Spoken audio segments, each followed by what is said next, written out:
Хамт байгаа үзэгч та бүхэнд баярлалаа. Нийглийн мэдээний өрөөнд улсын их хурлын гишүүн өргөдлийн байнгын хорооны дарга Бурмаа урагдаа ирээд байна. Ингээд шууд холбогдож зарим асуултанд хариулт авах юм аа. Сайн байна уу танд оройн дүргээ? Сайн байна уу. За тэгэхээр энэ өдрүүдэд төсвийн тогтвортой байдлын тухай хууль хэлэлцэгдэж байгаа.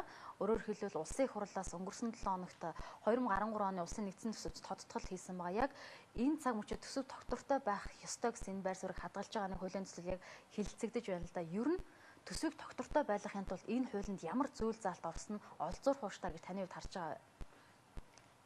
За би ч одоо энэ оруулах гэж байгаа хуулийн төслийг олзуурах ууштай гэж хэлж чадахгүй л байна л да. За. Тухайлбал төсвийн тогтвортой байдлын тухай хуулинд бол улсын өрийн дотоодын нийт бүтээгдэхүүнд эзлэх хөв бол 2014 онд 40%-аас илүү байж болохгүй гэсэн хязгаарлалтыг болиулаад 60% төргийе гэсэн ийм хуулийн төслийг оруулж ирсэн. Тэгээ энэ дээр бол үндэсний аудитын газраас тодорхой санал өгсөн байгаа. Тэр нь юу вэ гэхээр ер нь 2014 онд олох орлогч нь бол хэрэгэлзээтэй байна. Энэ бүтц талаас эргэж хараач. За энэ өөр бол энэ байх ёстой хэмжээнээс илүү гарах нэ. Тэгэхээр энэ 60% болгож өрийн хэмжээг нэмэхээс өмнө улсын их хурл энэ засгийн газрын баталгаа гаргаж байгаа үр зээл тавих тэр засгийн газраас баталгаа гаргаж байгаа энэ асуудлыг нэгтэлж үзээч гэсэн саналыг гаргасан байгаа. Тэгээ би өнөөдөр улсын их хурлын чуулган дээр энэ асуудлыг бас хөндөж тавилаа. Үнэхээр бид нар засгийн газарт одоо төсөвт дарамт туулах хэмжээний энэ өрийг хэмжээ хязгааргүй нэмээд байх нь зөв юм уу гэдэг асуудлыг бол ярьсан байгаа. Ер нь 2014 онд улсын төсөвт өөр хэр хүнд дарамт болохоор байгаа вэ?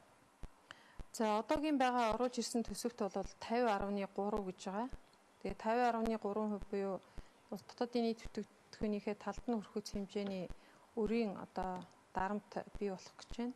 А энэ дээр оюу толгой ноогдож байгаа өрийн асуудал бол ороогүй байгаа. Цаашид бид нар энэ стратегийн ордыг эзэмшээд эхлэх үедээ тэрэнд 34%, 51% эзэмшээд ирэх үед тэнд орж ирж байгаа хөрөнгө оруулалтын зээл өөрөсөв штэ. Тэр болгонд мөн 34, 51%-аас бас ачаал үүрээд эхэлнэ. Тэгэхээр оюу толгой дээр бол дал уурхай барина гэд маш их өндөр хэмжээний хөрөнгө оруулалтын зээл аавна гэж яригдж байгаа. Тэгэхээр энэ зээлийн 34% нь мөн ачаал болж орж ирэх байдалтай байгаа. Тэгээд энийг тооцоолж судалсан уу гэхэд энэ судалгаанд ороогүй байна. Энэ ороогүйгээр одоо өрийн хэмжээ маань 50.3% төрөхөр байна гэсэн ийм тооцоол орж ирсэн байгаа. Тэгээс 18 насны хүүхдэд 20,000 төгрөг сард өгөн дээрэс нь оюутны тэтгэлэг гэх мэтчлэн энэ ажлууд үргэлжлэхээр байгаа. Гэтэл энэ мөнгөний их усрууд юу н хаанаас хэрхэн яаж бүрэлдэхэр байгаа юм бэ? Орлого тал нь өөрөө эргэлзээтэй байна гэж үндэсний аудитын газраас гаргасан дүгнэлттэй л да.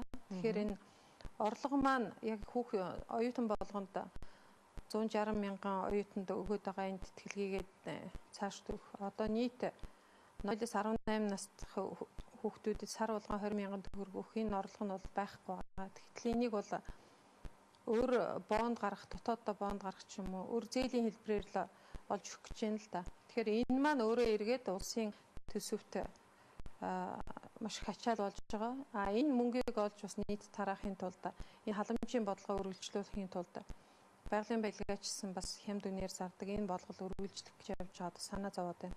Тухайлбал бид нар 1 тэрбум тонн нүүрсийг $50 ингээд үргэлжлүүлэн зарна гэж яригдж байгаа бол энэ бас хэр зохистой юм бэ? Үнэхээр бид нар энэ автгааруулан халамжийн бодлогыг өгдөг мөнх засгийн газрын үргэлжлэлийг бариад явах үнэтэй юм уу гэдэг асуудлыг өдөр ярих болол та. Би бол энд хүүхдүүдэд мөнгө олохдоо зорилттой бүлэгт өгөх зүйтэй нэгдүгээрт энэ үнэхээр л гачигталтай байгаа хөрөх ёстой тэр хүүхдүүд нь энэ мөнгө нь очгээ магадгүй нэмжиж болох юм. Тэгвэл заавал шалгууртай байх хэрэгтэй байна. Жишээ нь бус улс оронд байдаг л да. Одоо жишээ нь 25 мянган төгрөгийн 20 мянган хүүхэдтэй очиж 5 мянган төгрөг нь бол тэр хүүхдийн очиж байгаа мөнгө маань хэр үр дүнтэй зарцуулагдж гин гэдгийг хяналттай байх тэр үйл ажиллагаа тэрний араас нь хөөцөлж байгаа тэр хүмүүсийн цалин болоод ингээ очдог байдал илүү үр дүнтэй байгаа. Тухайлбал тэр хүүхдүүд маань сургуульдаа явж гэнэ үү? Сургууль завсартаагүй байх хэвээр, гудамжинд гараагүй байх хэвээр, вакцинтаа хамрагдсан байх хэвээр.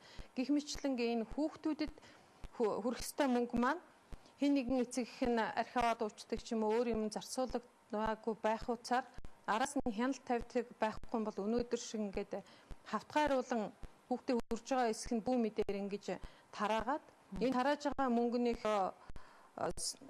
өмнөхөд дайлмаар улс нь ингээд бүхэлдээ өрн давтагддаг олон улсын түвшин ч гэсэн зээлх зэрэлт нь буугаад нэр хүндэд их ортой болж байна л. Тэгэхээр энэ өөрөө өргөн утгаараа улс орны хөгжил хортой болоод байгаа. Тийм учраас хүрэх ёстой хүндээ энэ халамжийн бодлого нь хүрдэг байя. Үнэхээр халамж шаардлагатай хүмүүстэй хүрье.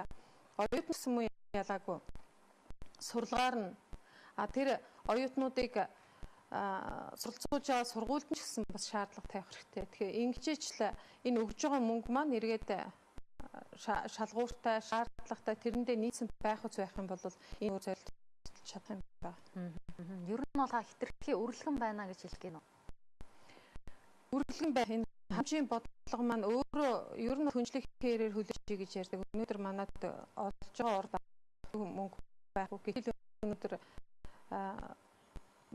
хавтгаар улсны халамжийн бодлогоор тулд үрдэл эмхийн тулд төвчтэй байдлын тухай хуулиндаа өөрчлөлт оруулаад дараагийн жилдээ бид нар үр тавь тэр боломжийг олгож өгөөч гэсэн юм хуулийн төслийг өнөөдөр оруулж ирж байна л да. Тэгэхээр би засгийн газрын оруулж ирж байгаа энэ хуулийн төслийг их хэмжээлтэй хандж байгаа. Өнөөдөр зарим орон нутгийн удирдлагууд нэлээд хэвлэлийн баг гурал хийж илээ. Та бас анзаарсан ба хөрвөрлөл орон нутгийн хөгжлийн сангийн мөнгийг хүн амынхын тоотой нь харгалзаад хуваарилдаг байя гэсэн энэ үлийг ярьж байсан. Энэ тал дээр таны байр суурь ямар гав? За энд бол ерөнхийлөгчөөс өргөн барьсан хуулийн төсөл дээр орон хүн амын тоог нь бас их үнэлдэг байя гэж байгаа. Өмнө нь бол хүн ам, газар нутгийн байршил, за өөрийнх нь олж байгаа орлогын харьцуулт гэдэг эднэрийг нь бол 25% тооцоод ингээд орон нутгийн хөгжлийн санг хуваарлдаг байсан бол одоо хүн амын тоон дээр тулгуурлаж байгаа тэр шалгуурыг бол 70% болгоё гэсэн энэ санал орж ирсэн. Тэгэхээр орон нутгаас сонгогдсон улс их хурлын гишүүд бол энд их эмзэглэж байгаа. Би бол хүн амын тоог харгалзан үзэх нь зүйтэй гэж үзэж байгаа. Энэ ихтгэл зүйр бол 25%-аас илүү байх хэрэгтэй. Тэгэхээр энэ Улаанбаатарт бол маш их асуудал байна. Улаанбаатарт ажилтгууд их гэдэг ингээ. Тэгэхээр Улаанбаатар буюу бусад энэ төвлөрсөн хот суурин газруудад ирж байгаа хөрөнгө оруулалтыг нэмэх зүйтэй гэсэн бодлоо байгаа. Нөгөө талаараа бид нэр орон нутгийг эзэдүүлж болохгүй. Орон нутагт амьдарч байгаа хүмүүс бидний эрх ашигыг хамгаалахын тулд энэ уугуул иргэдийг хамгаалах олон улсын конвенцэд нэгдэж орох ёстой. Уугуул иргэд буюу нутаг орондоо байнга оршин сууж амьдарч байгаа тэр иргэдийн эрхийг хамгаалсан, тэднэрт бас ийм давуу эрх олсон хөнгөлт үзүүлсэн тийм хуулийг давхар бид нэр оруулж ирэх хэрэгтэй байгаа. Тэгснээр энэ уул уурхай дагсан гадаад дотоодын хөрөнгө ажиллах хүчин ч бас их нэмэгдэж байгаа. Энэ явцад бол орон нутагт байнга амьдарч ирсэн ялангуяа манай уугуул иргэд тэнд амьдарч орсон сууж хэл орчноо манж ирсэн энэ хүмүүсийн эрх ашиг бол ихээхэн зөрчигдөхөд түрээд байгаа учраас бид нар зэрэгцээ бас энэ уугуул иргэдийн эрх ашигыг хамгаалсан тэр конвенц хуулийг оруулж ирэх зүйтэй гэсэн баталтай байна. Үзэгчдээ мэндийн өрөөнд улсын хурлын гишүүн